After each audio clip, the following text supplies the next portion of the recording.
예, 연세대학교의 주일성서 연구에 오신 여러분을 환영합니다. 어떻게 한 주 동안도 좀 강건하시고 평안한 한 주를 보내셨는지 잘 모르겠습니다. 지난주에 이어서 이번 주에도 계속해서 주일성서 연구를 함께하게 된 정대경 목사입니다. 잠깐 함께 기도하시고 이번 주 주일성서 연구를 시작하겠습니다. 하늘의 하나님 감사합니다. 우리에게 호흡을 주시고 우리에게 삶을 주시고 또 이렇게 어려운 시기 가운데서도 주님 주시는 그 능력으로 살아가게 하시니 감사를 드립니다. 하나님 간절히 원하는 것은 이 코로나19 상황이 꽤 악화되고 또 그를 통해서 고통을 받고 있는 사람들이 참으로 많습니다. 주의 위로와 주의 능력으로 함께하여 주셔서 고통받는 이들 가운데는 위로를 주시고 이 상황을 극복하기 위해서 고군분투하는 의료진들과 또 사람들 가운데는 힘을 주시옵소서. 그래서 훗날 우리가 이 상황을 극복한 이후에 서로를 위로하고 또 서로를 격려하고 또 이후의 삶이 더욱더 돈독해지는 그런 계기들이 될 수 있도록 주님 축복하여 주시옵소서. 이번 주 2주차 주일 성서 연구를 시작합니다. 하나님을 아는 것이 힘이고 하나님을 더욱더 알아가는 것이 우리 삶의 위로인 것을 고백합니다. 하지만 우리의 능력으로 할 수 없고 오직 주의 성령의 능력으로 할 수 있사오니 주의 성령께서 이 시간 전하는 자나 듣는 자나 함께 공부하는 모든 이들 가운데 충만하게 역사하여 주셔서 우리가 하나님을 더욱더 깊이 알아가고 우리의 삶에서 찾아오는 그 모든 고통과 어려움의 시간들을 넉넉히 이기며 살아갈 수 있는 그 신앙의 성숙함이 있는 시간 될 수 있도록 주님 역사하여 주시옵소서. 이 모든 것을 주님께 의탁하며 우리 주님 예수님의 이름으로 함께 기도했습니다. 아멘. 예, 지난주에 이어서 이번 주도 계속해서 우리가 악과 고통의 문제를 다루고 있습니다. 지난주에 오리엔테이션을 통해서 말씀드렸다시피 우리는 이제 앞으로 이번 주를 포함해서 9주에 걸쳐서 이 주제들에 대해서 함께 나누고 묵상해 볼 것입니다. 이 주제들은 지난주에 말씀드렸다시피 악과 고통의 문제에 대한 조직신학적인 접근이라기보다 성서가 이 악과 고통이라는 주제에 대해서 어떻게 이야기하고 있는지 성서를 베이스로 D.A. 카슨이라는 트리니티 신학교의 신약학자가 이렇게 분류한 주제를 따라서 성서를 바탕으로 진행한다라는 점을 다시 한번 말씀을 드립니다. 그래서 이번 주는 죄의 대가로서 악과 고통에 대해서 성서는 분명하게 이야기를 하고 있는데 그 부분에 대한 묵상과 또 나눔을 시작해 보려고 합니다. 그런데 단순히 죄의 대가로서 악과 고통이 주어진다 라고 이야기하게 되면 상당히 오해할 수 있는 여러 여지가 있지요. 지난주에 말씀드렸다시피 신명기적 사상을 쫓아서 마치 우리가 잘 살면 하나님의 말씀대로 살면 악과 고통이 주어지지 않는 것처럼 오해하기 쉬운데 그렇지 않다라는 겁니다. 우리가 이번 주 주일 성서 연구를 진행하면서 계속해서 보게 되겠지만 죄의 대가로서 악과 고통이 우리의 세계에 있다라는 성서의 어떻게 보면 증언은 단순히 우리가 잘못했기 때문에 악과 고통이 우리에게 주어져 있다라는 차원을 의미하는 것이 아니라 이 피조세계 전반에 걸쳐서 어떻게 보면 인간에게 주어져 있는 유한성, 자연계를 훑고 있는 어떻게 보면 그 자율성, 이러한 피조물들의 피조물성이라는 것 자체가 일정 부분 하나님을 향하여 반대하고 반역하는 상태에 놓여 있다라는 것이 오늘 다뤄보게 되는 주제가 될 것입니다. 다시 말하면 우리가 무엇을 잘못해서 그 죄의 대가로 악과 고통이 찾아온다 라는 그 사상만을 성서가 이야기하는 것이 아니라 죄의 대가로서 악과 고통이 주어져 있다라는 것은 하나님으로부터 소외된 자연과 인간의 근본적인 상태 자체가 악과 고통의 상태일 수 있다라는 것을 성서는 동시에 이야기하고 있다라는 그 부분을 다루게 될 것이다 라는 말씀입니다. 그래서 D.A. 카스는 죄의 대가라는 그 제목으로 한 챕터를 할애를 하지만 그걸 조금 주제를 수정해서 저는 고통과 타락으로 이번 주 주일 성서 연구의 주제를 잡았습니다. 이것은 우리 삶에 찾아오는 또 자연계 내에 만연한 그 고통이라는 현상 자체가 하나님으로부터 떨어져 있음, 하나님으로부터 소외되어 있는 인간과 자연의 자연스러운 상태일 수 있다. 그것이 타락이잖아요.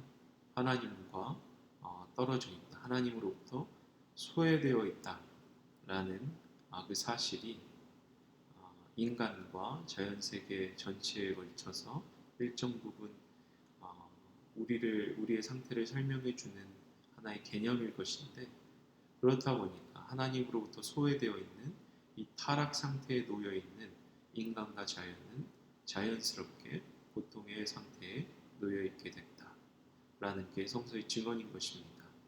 이 주제에 대해서 우리가 이번 주 좀 살펴보려고 합니다.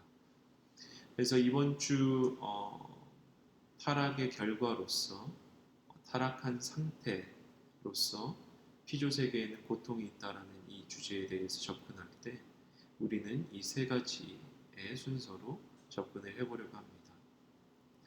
타락이라는 것, 타락의 상태라는 것, 지금 이 타락이라는 용어는 일정한 종류의 상징인 겁니다.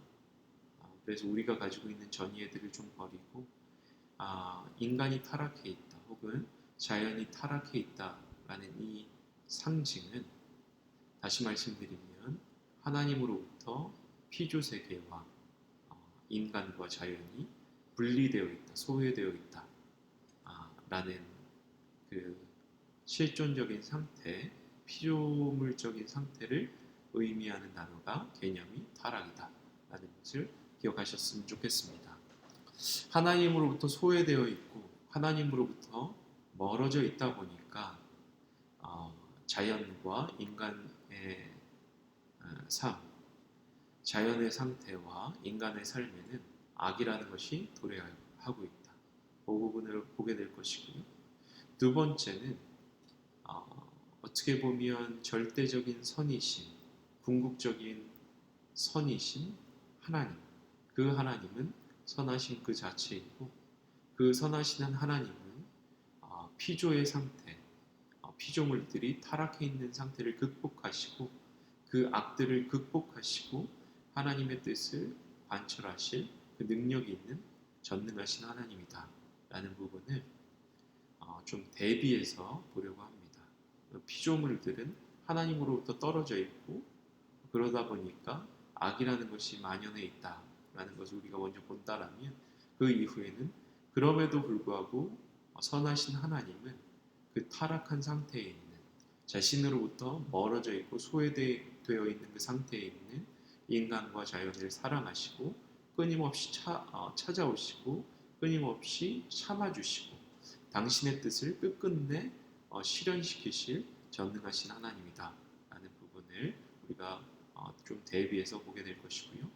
마지막으로는 관련된 우리가 이번 주에 나누었던 그 주제를 토대로 묵상을 위해 생각해 볼 질문들을 나누면서 마치려고 합니다. 자, 지난주는 오리엔테이션에 이어서 이번 주부터 본격적으로 성서의 그 주제들을 깊이 있게 다룬다라고 했을 때 우리가 기억해야 할 것은 두 가지일 것입니다. 첫 번째는 앞으로 볼 성서의 주제들, 고통과 악에 대해서 이야기하고 있는 그 성서의 주제들은 고난의 문제에, 고통의 문제에 해법을 제시하지는 못할 수 있다라는 것. 그러니까 어떠한 그 문제 자체를 명쾌하게 해결하는 그 방법은 아니다라는 점입니다. 그렇기 때문에 우리는 이 성서를 연구하면서 동시에 하나님 앞에 기도하고 우리가 씨름하고 있는 고통과 고난의 문제 가운데 하나님의 지혜와 그 어려운 시간들을 극복할 수 있는 힘을 주십사 또 함께 기도해야 할 것입니다. 그렇기 때문에 성서를 묵상하고 연구하는 한 축과 하나님 앞에 매달리고 처절하게 절규하는 그러한 기도의 시간도 동시에 가져야 될 줄로 믿습니다. 두 번째 기억해야 할 것은 우리가 이 고통의 문제를 단편적으로 접근하는 것이 아니라 성서의 한 구절을 떼와서 그 안에서 고통과 고난, 악의 문제들을 이해해 보는 것이 아니라 성서가 전반에 걸쳐서 이야기하고 있는 혹은 성서의 66권의 책들을 통하여서 그리고 있는 전체적인 그림 안에서 그러한 맥락에서 성서를 보고 고통의 문제에 접근할 거다라는 것. 전체적인 그림이라는 것은 무엇일까? 이 그림이 보여주고 있듯이 성서는 하나의 역사적인 내러티브, 하나님의 역사적인 이야기를 전개하고 있습니다.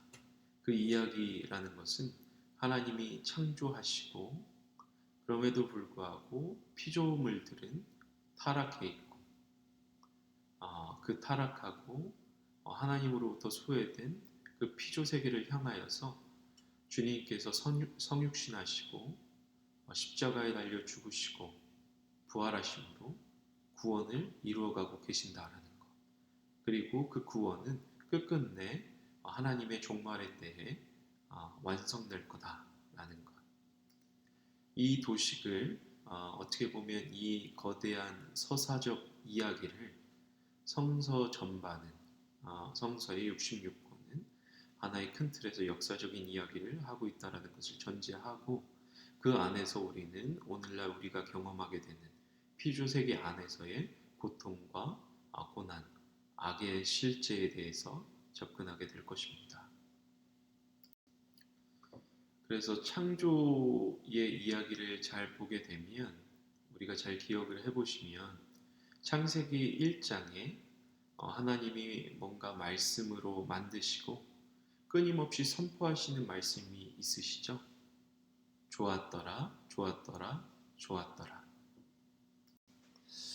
예, 저희가 성서를 한번 보면 창세기 1장이죠. 하나님이 뭔가를 끊임없이 만드시고 잘 보시면 하나님이 보시기에 좋았더라. 또 하나님이 보시기에 좋았더라.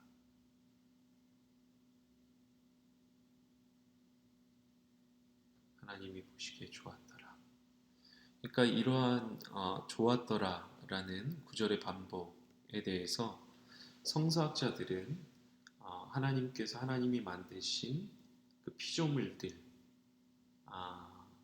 이 물질 세계를 포함하고 있는 모든 피조 세계 자체를 긍정하고 계신다라고 이야기를 합니다.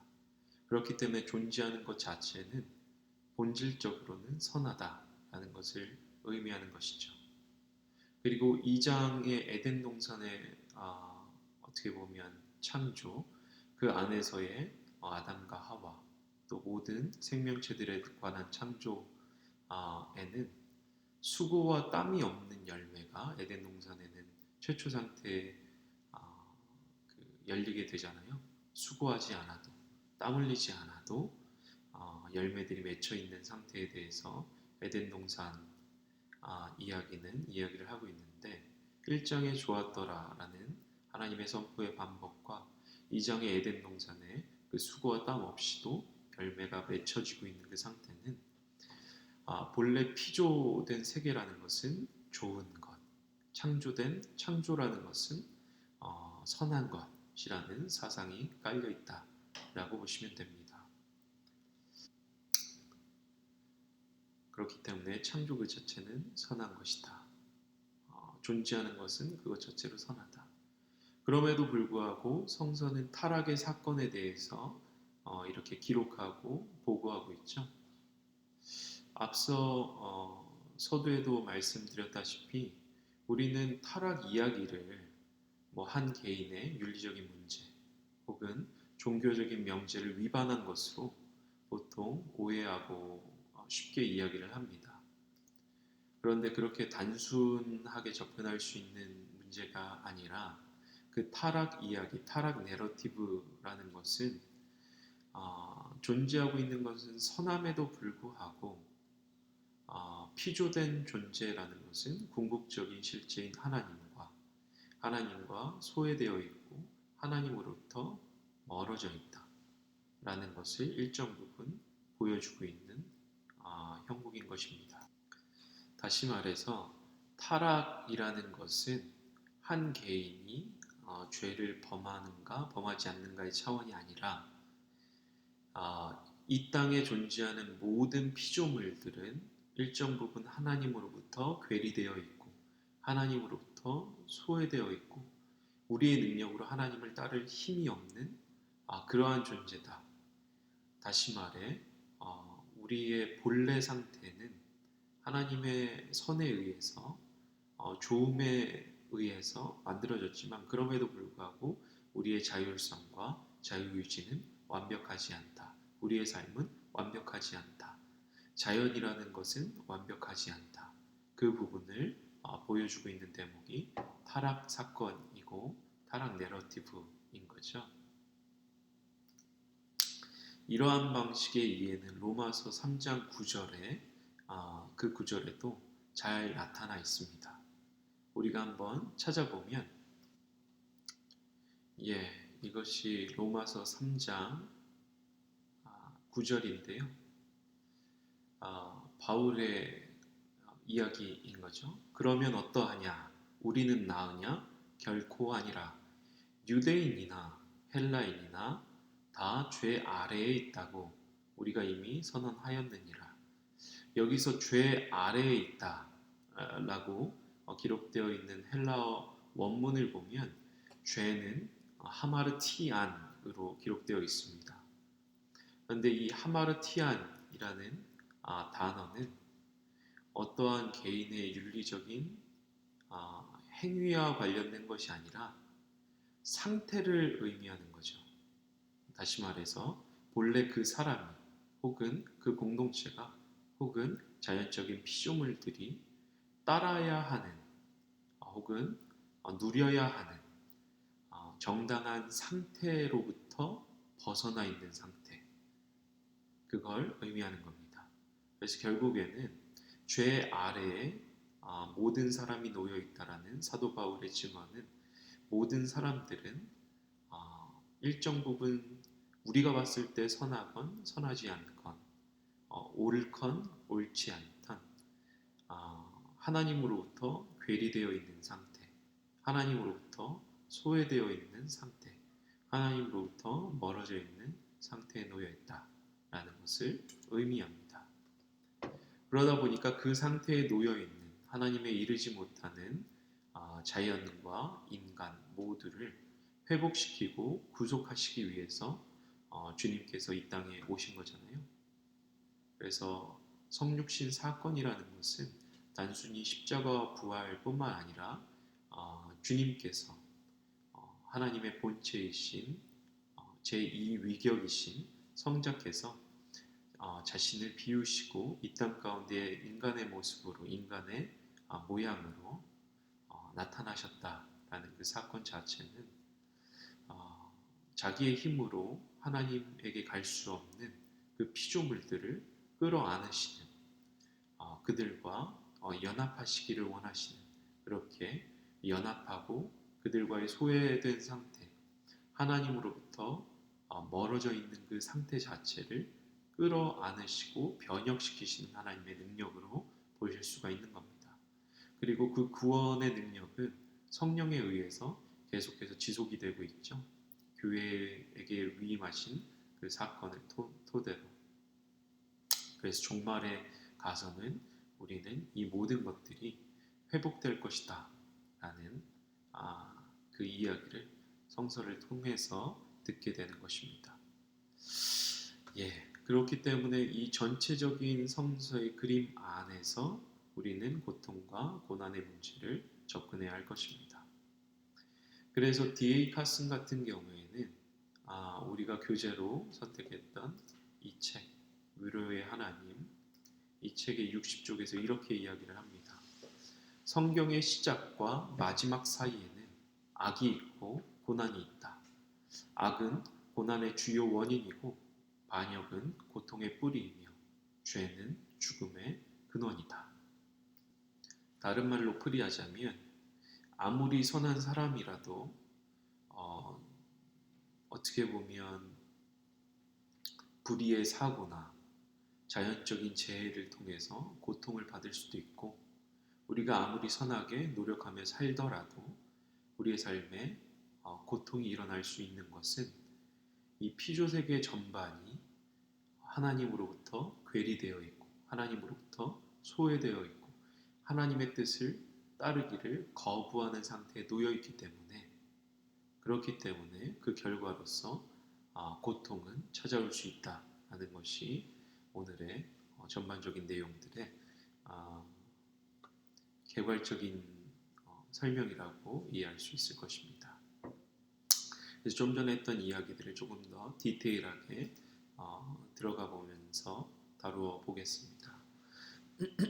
첫 번째는 말씀에 드렸다시피 이 피조세계는 하나님으로부터 멀어져 있는 타락의 상태에 놓여 있기 때문에 그 타락의 결과로 악이라는 것이, 또 고통이라는 것이 찾아올 수 있다라고 이야기하는 것이죠. 그래서 우리가 다루고 있는 이 악과 고통의 문제는 우리가 단순히 무시할 수 있는 문제가 아닌 것입니다. 기독교 전통에서는 악은 두 종류가 있다라고 이야기를 해왔습니다. 경험적인 차원에서 악과 고통은 일어나고 있는 것이죠. 지난주 오리엔테이션 때도 말씀을 드렸다시피 IT에서 벌어졌던 대지진이라든지 인도와 일본 등에서 벌어져서 수만 명의 목숨을 앗아간 쓰나미라든지 이러한 것들은 자연 악인 것입니다. 그렇기 때문에 우리가 단순히 타락 사건, 타락의 내러티브, 타락의 이야기를 인간에 관련된 이야기로만 읽어서는 아니 될 것입니다. 타락의 이야기는 어떻게 보면 인간을 포함한 자연세계 전체가 하나님을 향해서 반역해 있고 하나님으로부터 멀어져 있다는 것을 일정 부분 상징적으로 내러티브의 형식으로 보여주고 있는 것이죠. 그러다 보니까 그 자연재해를 통하여서 인간들도, 자연적인 피조물들, 생명이 있는 모든 피조물들도 고통을 당하고 있다라는 것이 어떻게 보면 성서가 증언하고 있고 우리가 경험적으로 알 수 있는 부분인 것입니다. 그런데 악과 고통에는 자연적인 악과 자연적인 고통만 있는 것이 아니라 도덕적인 악과 도덕적인 고통이 있죠.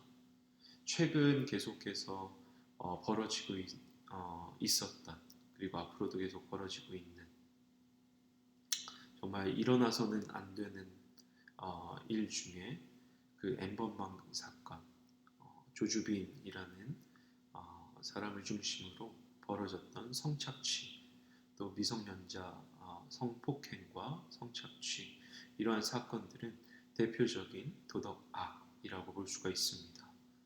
인간의 마음은 부패하였기 때문에 그 부패한 마음으로부터 다른 사람들을 소비하고 다른 사람들을 어떻게 보면 짓누르고 그들에게 피해를 가하면서 자신의 성적 쾌락을 취하기도 하고, 더 나아가선 경제적인 이득을 다른 사람을 이렇게 소비하고 그들을 착취하면서 이렇게 경제적인 이득을 누리는 그러한 도덕적인 악, 그러한 악들도 우리는 삶을 살면서 경험하고 있습니다. 그렇기 때문에 우리가 목도하고 있는 이 악이라는 것은 실체가 없는 허구가 아니라 명백하게 우리의 삶에서 고통을 유발하고 있는 하나의 비주적인 실존적인 상태다라고 이야기를 해볼 수가 있을 겁니다. 또 악과 고통에 대해서는 우리가 단순히 경험적으로 좀 전에 봤던 자연악과 도덕악 등과 같은 경험적인 지식을 통해서 악의 실체성을 알 수 있는 것뿐만이 아니라 우리는 성경을 통하여서도 악이라는 것이 실제하고 그 악이 끊임없이 하나님을 향하여 반역하고 있는 상태임을 알 수가 있습니다. 로마서 3장 10절과 18절을 한번 찾아보겠습니다. 우리가 아까 읽었었던 죄의 상태에 놓여 있는 피조세계 전반, 물론 로마서 3장 9절은 그 인간에 대한 부분만 언급하고 있지만 우리가 기독교 전통 안에서 성서를 해석하게 되면 자연과 인간 모두 죄 아래에 놓여 있다. 그 하마르티안의 상태에 놓여 있다. 하나님에게 이르지 못하는 상태에 놓여 있다. 그러다 보니까 그 이후에 대해서 로마서 3장 10절로부터 18절은 이렇게 기록을 합니다.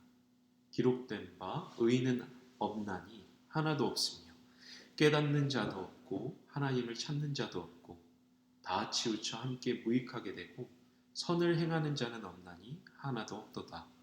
그들의 목구멍은 열린 무덤이요 혀로는 속임을 일삼으며 그 입술에는 독사의 독이 있고 그 입에는 저주와 악독이 가득하고 그 발은 피 흘리는데 빠른지라. 파멸과 고생이 그 길에 있어 평강의 길을 알지 못하였고 그들의 눈 앞에 하나님을 두려움이 없느니라함과 같으니라. 이렇듯 분명히 성서는 인간의 악에 대해서 또 인간의 악을 통하여서 자연세계 전반이 고통을 받고 있고 또 자연도 그렇게 하나님의 상태에 이르지 못하고 있는 그러한 상태에 대해서 이야기하고 있는 것을 우리는 알 수가 있습니다.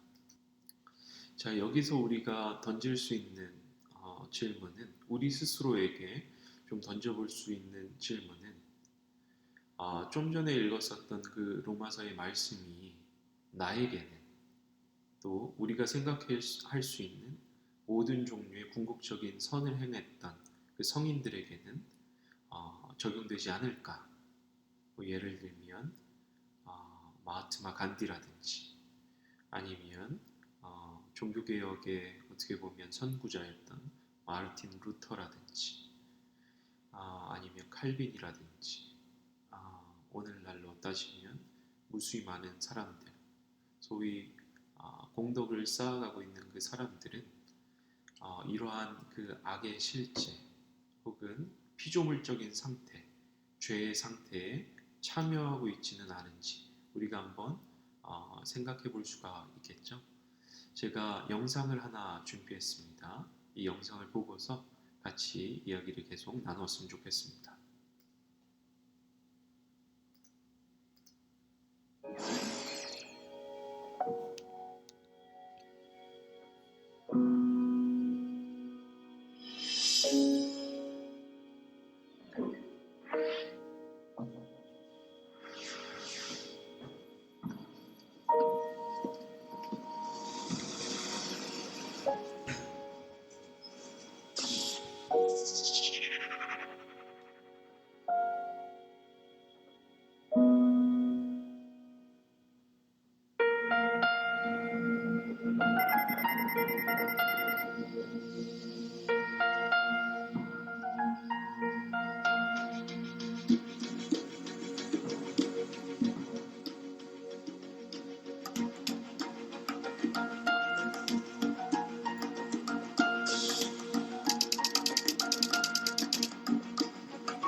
Hey you, out there in the cold, getting lonely, getting old, can you feel me? Hey you, standing in the aisles with itchy feet and thin smiles, can you feel me?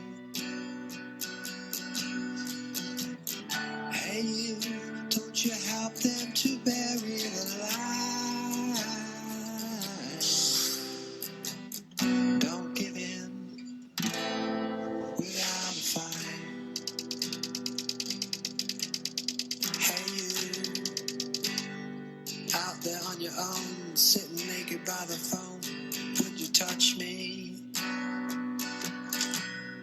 Hey you, with your ear against the wall.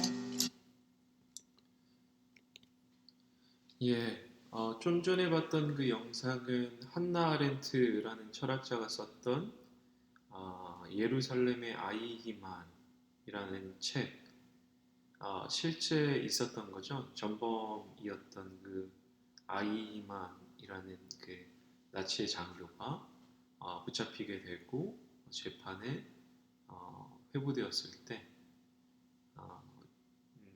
있었던 그 일들을 좀 추격해서 영상을 통해서 이야기를 했던 겁니다. 그러니까 마치 하나의 구조와도 같은 거잖아요. 하나의 집단 전체가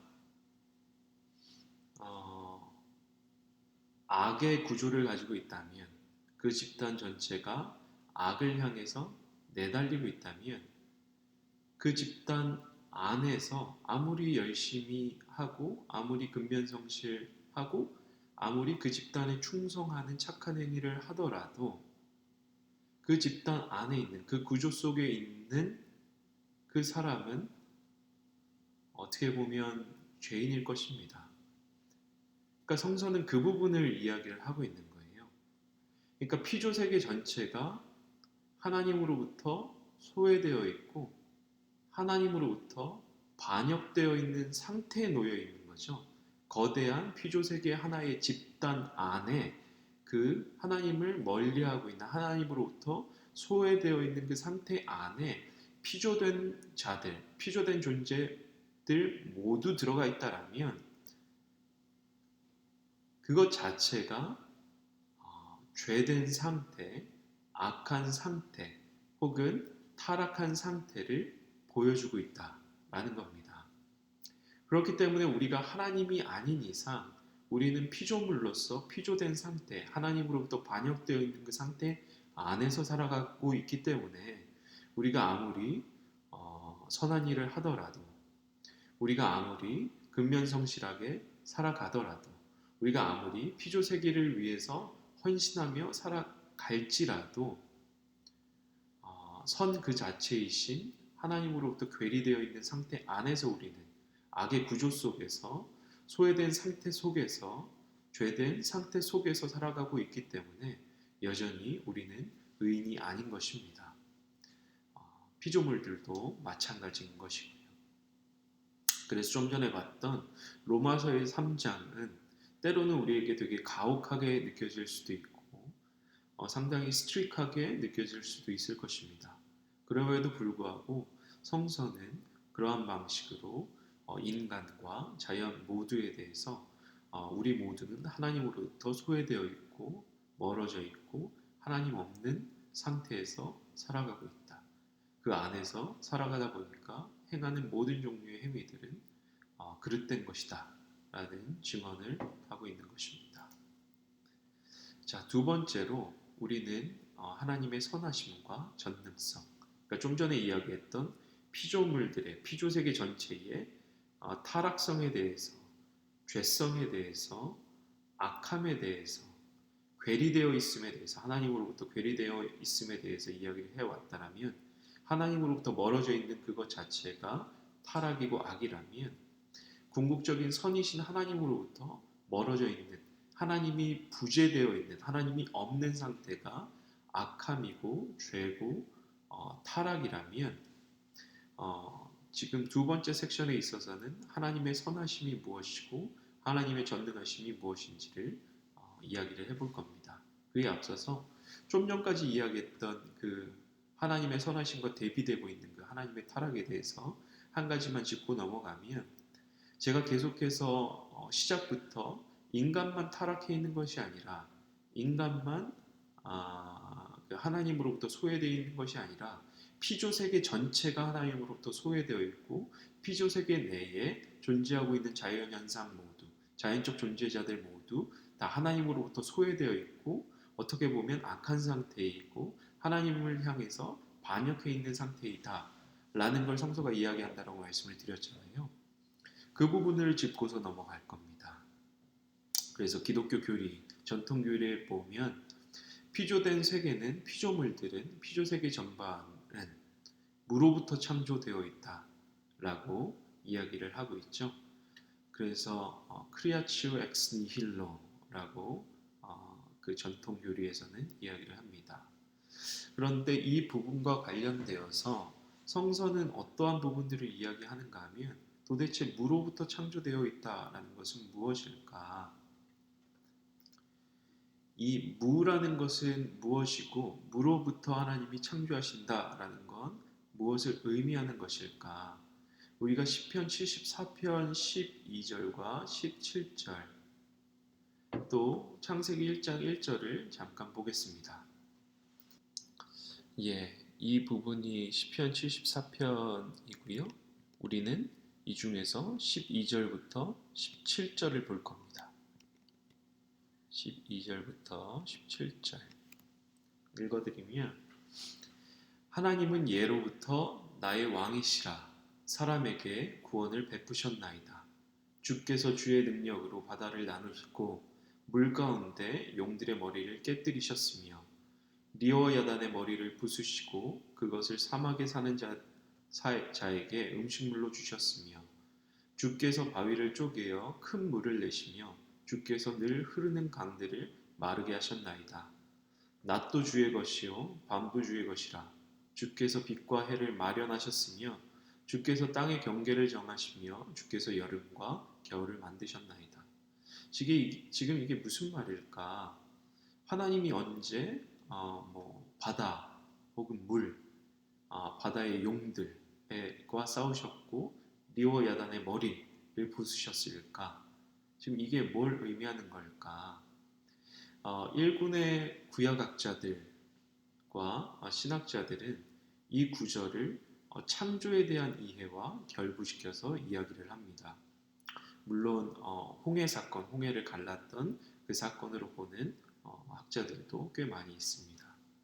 그런데 몰트만과 같은 그 학자, 위르겐 몰트만과 같은 조직신학자는 이러한 구절들을 이제 하나님의 창조 행위로 해석하고 이야기를 하는 것이죠. 그리고 창세기 1장 1절은 우리가 너무나도 잘 아는 태초에 하나님이 천지를 창조하시니라. 제목의 형태이겠지만 2절부터 나오는 흑암이 깊음 위에 있고 하나님의 영이 수면 위를 운행하신다라는 이 구절들을 토대로 동일한 부분, 동일하게 이렇게 해석을 하고 있는 학자들도 있는 거죠.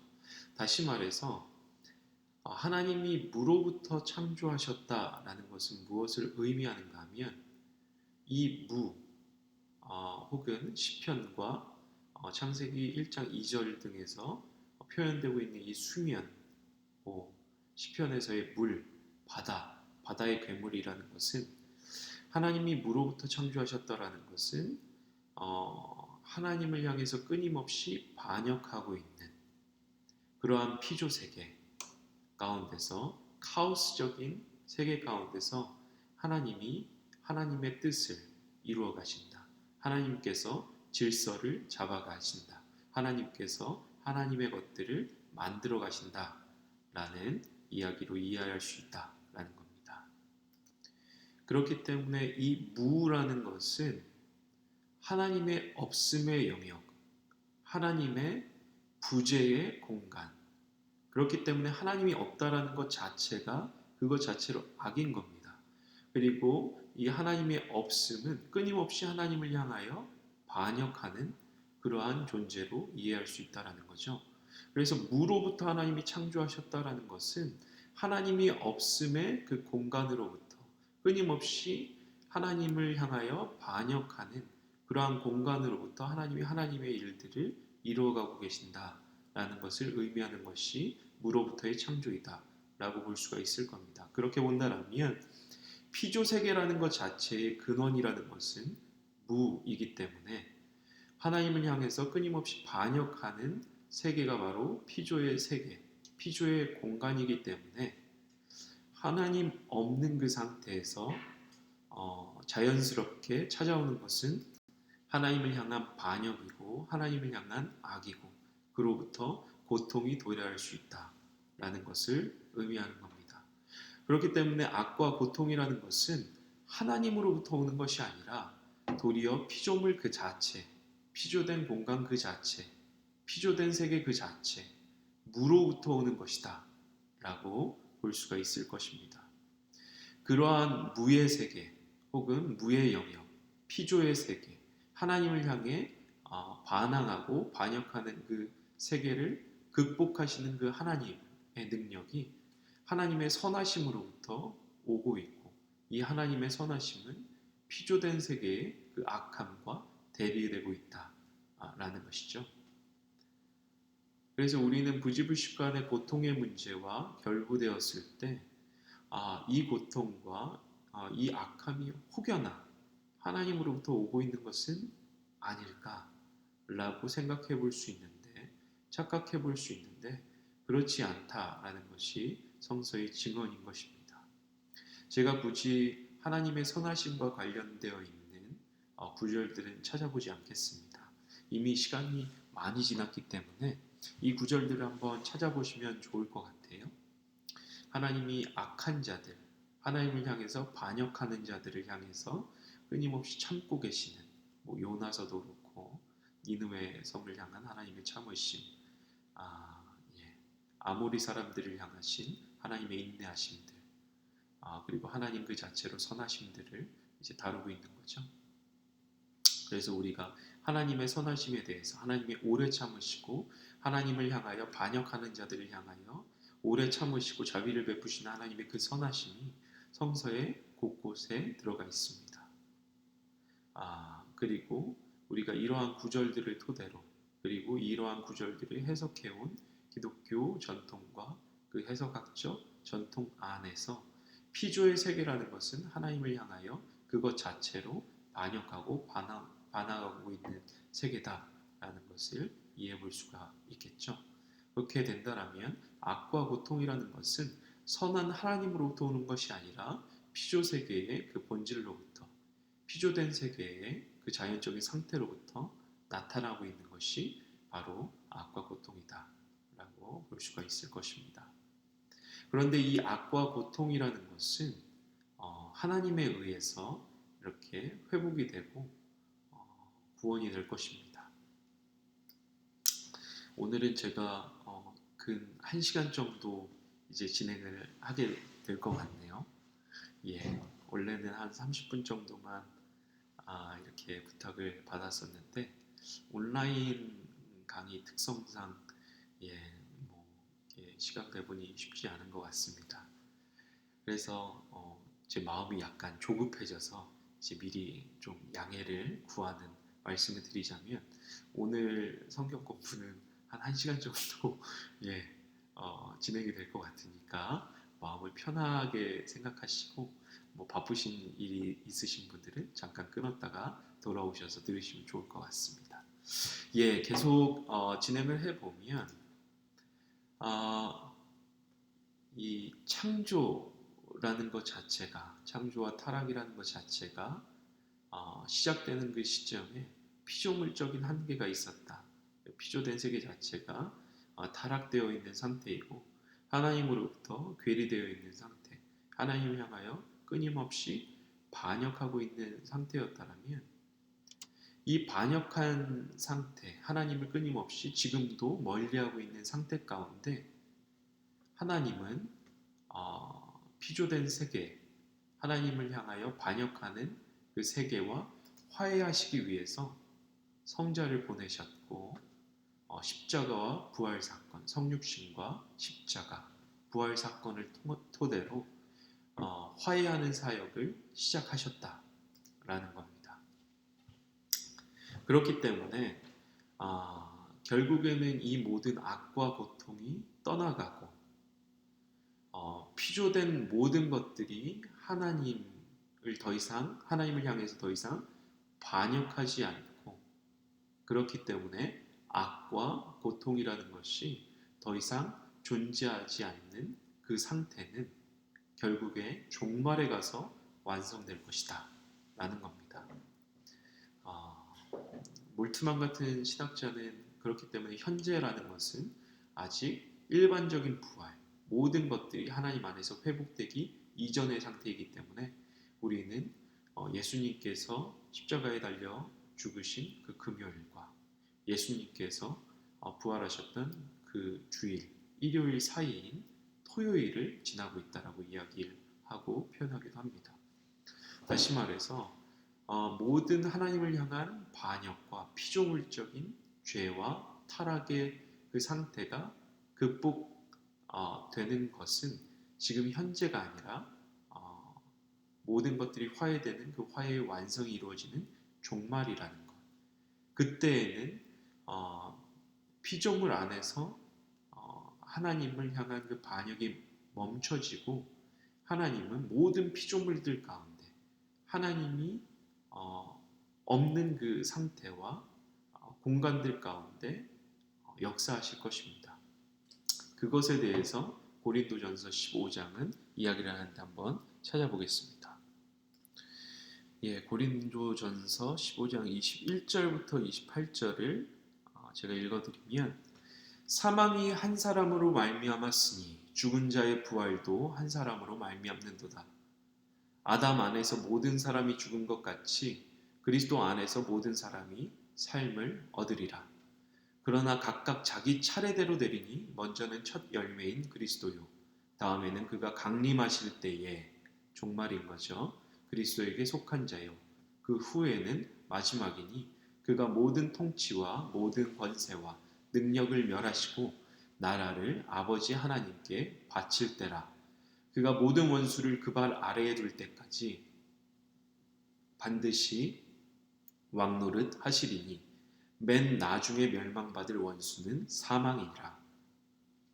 만물을 그의 발 아래 두셨다 하셨으니 만물을 아래에 둔다 말씀하실 때에 만물을 그의 아래에 두시니까 그 중에 들지 아니한 것이 분명하도다. 만물을 그에게 복종하게 하실 때에는 아들 자신도 그때 만물을 자기에게 복종하게 하신 이에게 복종하게 되리니 이는 하나님이 만유의 주로서 만유 안에 계시려 하심이라. 다시 말해서 제가 앞선 슬라이드에서 피조 세계 전체가, 피조된 공간 전체가 하나님을 향해서 반역하고 있다라고 이야기를 드렸잖아요. 무의 공간이고 무의 세계이기 때문에, 그렇기 때문에 하나님도 피조 세계와 피조 세계 가운데, 피조의 공간 가운데 충만하게 자기의 영광을 드러내지 못하고 계시다, 혹은 드러내지 않고 계신다라고 몰트만과 같은 신학자는 성서의 이 구절을 해석합니다. 그런데 만약에 종말의 때가 오면, 마지막에 그 모든 통치와 권세와 능력이 멸하게 되는 그때가 오면은, 그때에는 비로소 이 피조된 공간 전체에 걸쳐서, 피조된 세계 전체에 걸쳐서 하나님이 충만하게 자기 자신의 영광을 드러내실 것이다 라는 겁니다.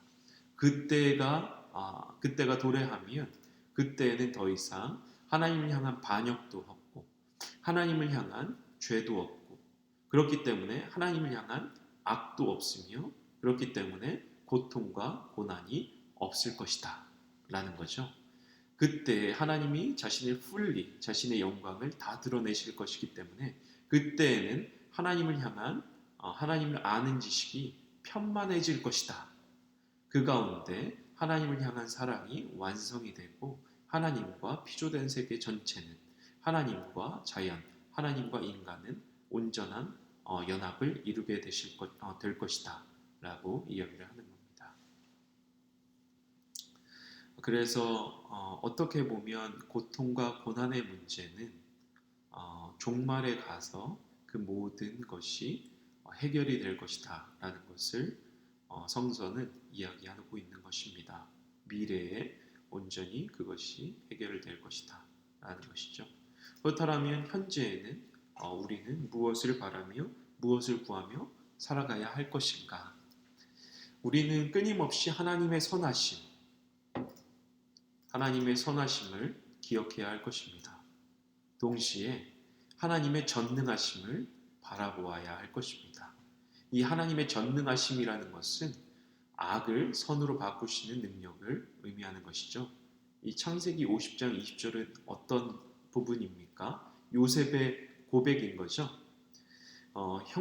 요셉의 형들이 자신을 애굽의 종으로 팔았지만 그러한 악을 행하였지만 요셉은 50장 20절에서 하나님은 그 악을 선으로 바꾸셨다라고 고백을 합니다.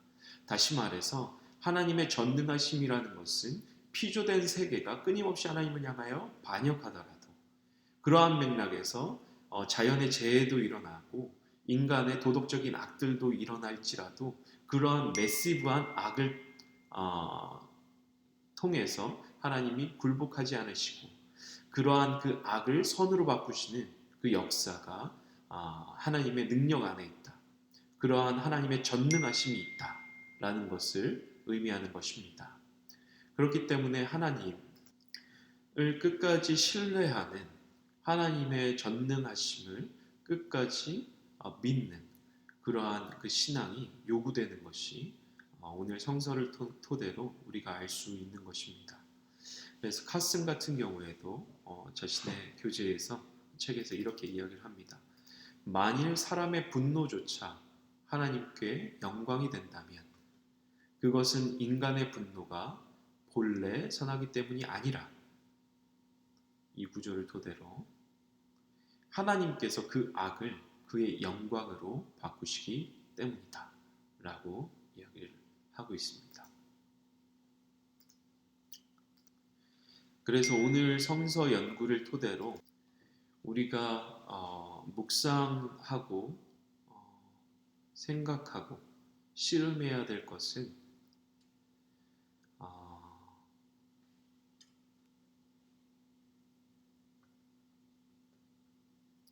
피조된 세계 전체가 하나님의 영광에 이르지 못하고 있다라는 것. 인간과 자연 모두 하나님으로부터 벗어나 있다라는 것. 하나님이 원하시는 그 상태로부터 소외되어 있다라는 것. 그렇기 때문에 이 세계 안에는 자연 악과 같은, 도덕 악과 같은 그러한 고통과 고난이 선한 사람들에게도 찾아올 수 있다라는 것입니다. 첫 번째는 그것이고, 두 번째는 하나님이 하나님을 향하여 반역하는, 하나님을 향하여 끊임없이 거절하는 그 피조 세계를, 그리고 그 안에 모든 자연과 인간, 피조물들을 끝끝내 그리스도의 능력으로 종말에 화해하실 것이다. 그리고 그때에는 모든 악과 고통은 사라지고 하나님을 아는 지식, 이 지식이라는 것은 단순히 이성적인, 이론적인 지식이 아니라 참여적인 지식을 의미하는 겁니다. 그렇기 때문에 그때 종말에 가서는 그 모든 고통과 악, 상처와 아픔들은 사라지고 하나님의 사랑 안에서 그 모든 것들이 회복될 것이다라는 그 종말론적인 희망을 가져야 된다는 것. 그리고 마지막으로 그럼에도 불구하고 그렇기 때문에 현재를 살아가는 우리들은 끊임없이 종말에 그렇게 모든 것들을 회복시키시고 자신의 영광을 풀리 드러내신 하나님을 믿고 신뢰하는 것. 그리고 그 하나님이 오늘날에도 그 모든 악과 고통들 가운데, 악과 고통이 일어나는 그 사건 가운데, 상황들 가운데, 현장들 가운데 함께 하시고 그들과 함께 고통을 당하시고 그 고통 가운데 악을 선으로 바꾸시는 그 역사가 끊임없이 이루어지고 있음을 우리가 신뢰하고 고백해야 한다라는 것. 그것을 오늘 2주차 주일 성서 연구를 통해서 우리는 나누어 보았습니다. 이제 2주차 성서 연구를 나가면서 우리가 함께 생각해 보고 싶은, 묵상해 보고 나누고 싶은 질문들은 이것입니다. 피조 세계의 타락상과 하나님의 선하심을 묵상해 보았으면 좋겠습니다. 하나님의 선하심을 의심해 본 경험이 있지는 않은지, 때로는 하나님의 그 선하심을 의심하는 것 자체가 불신앙처럼 느껴지는데, 제가 믿기로는 하나님은 그러한 의심도, 그러한 씨름도 허락하시고 그 가운데 우리와 함께 고통당하시는 분이신 줄 믿습니다. 그래서 그러한 의심을 가지게 되었던 경험이 있었다면 어떠한 이유로 그러하였는지, 그리고 그러한 의심 자체가 하나님 앞에 어떠했는지, 또 그러한 경험들을 좀 나누어 보는 저와 여러분이 되었으면 좋겠고요. 두 번째는 하나님의 전능하심이 무엇을 의미하는지 좀 묵상해보고 나누었으면 좋겠습니다. 하나님의 선하심과 전능하심은 정말 악의 실제성과 악이 존재하고 있다라는 것과 모순되고 있는지, 우리가 지난주 오리엔테이션을 토대로 나누어 보았듯이 이 트릴레마라는 하나님의 선하심, 하나님의 전능하심, 악의 실제성은 진정 모순되고 있는 관계인지 그 부분을 좀 묵상하고 나누어 보았으면 좋겠습니다. 이제 나가면서 여러분들을 위해서 제가 기도문을 하나 준비를 했습니다. 독일 개신교 찬송가 뒤에 들어있는 길 나서는 이를 위한 기도를 함께 들으시고 이번 주 성서 연구는 마치겠습니다. 언제든지 질문이 있으시거나 이해가 안 되시는 부분이 있거나 궁금하신 점이 있으시면 연락을 주시기 바랍니다. 주님이 그대 앞에 계셔서 그대에게 바른 길 보이시기 바랍니다. 주님이 그대 곁에 계셔서 그대를 팔로 껴안아 지키시기 바랍니다. 주님이 그대 뒤에 계셔서 못된 사람들의 나쁜 계획에서 그대를 보존하시기 바랍니다. 주님이 그대 아래에 계셔서 그대가 떨어지면 받아주시고 덫에서 끄집어내시기 바랍니다. 주님이 그대 안에 계셔서 그대가 슬퍼할 때에 그대를 위로하시기 바랍니다. 주님이 그대 둘레에 계셔서 남들이 그대를 덮칠 때 막아주시기 바랍니다. 주님이 그대 위에 계셔서 그대에게 복 주시기 바랍니다. 이처럼 그대에게 은혜로우신 하나님이 복 주시기 바랍니다. 주 예수 그리스도의 은혜와 하나님의 사랑과 성령의 사귐이 우리 모두와 함께 하시기를 간절히 빕니다.